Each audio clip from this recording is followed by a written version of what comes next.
Singer by Seth Deewana, recording studio सेठ दीवाना कदवारा। चश्मा वाला जी जहाँ छलौ बड़का कसाई गे, दुनु गल में दांत कट के दिलक लहराई गे, दिलक लहराई गे। ओकरा लंगिया बन बैठबौ, बेसी बोलत तो कानी के अठबौ। ओकरा लंगिया बन बैठबौ, बेसी बोलत तो कानी के अठबौ।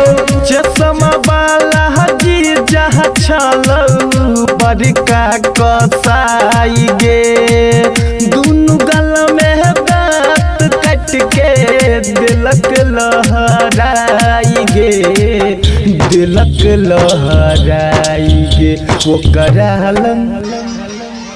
ओकरा लंगिया बन बैठबौ, बेसी बोलत तो कानी के अठबौ। ओकरा लंगिया बन बैठबौ, बेसी बोलत तो कानी के अठबौ। DJ Sumit Satish Raima, singer by Seth Deewana, recording studio सेठ दीवाना कदवारा।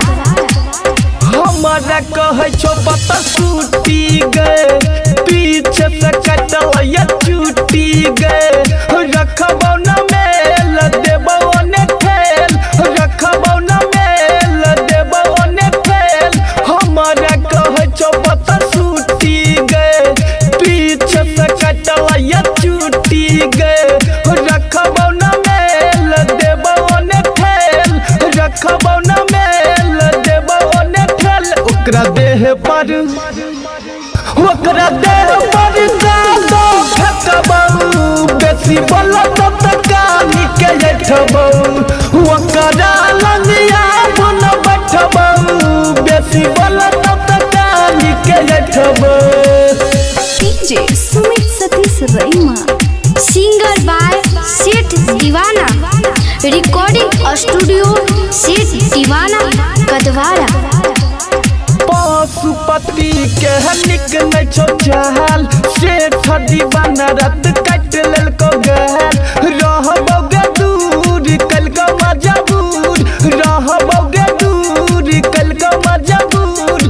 पशुपति के निक नहीं छो चाल, सेठ दीवाना रत कट लेलको गहल। रहबौ दूर कल का मजबूर, रहबौ दूर कल का मजबूर। ओकरा देह पर ओकरा लंगिया बन बैठबौ, बेसी बोलत तो कानी के अठबौ।